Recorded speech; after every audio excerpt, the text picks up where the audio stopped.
circle to make the sound, and this to measure the distance.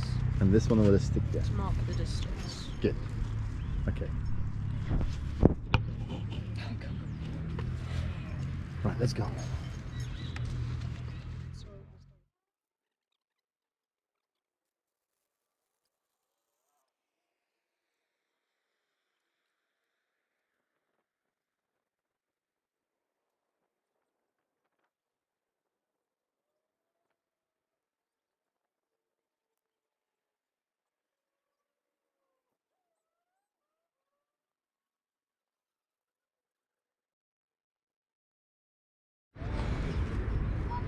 So my dad's gonna clap the 2 planks, and I'm gonna measure it how long it's gonna go through 109 meters.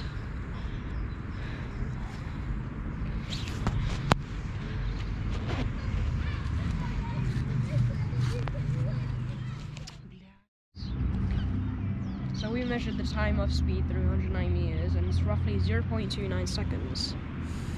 And so we did 109 divided by 0.29 is 375 meters per second.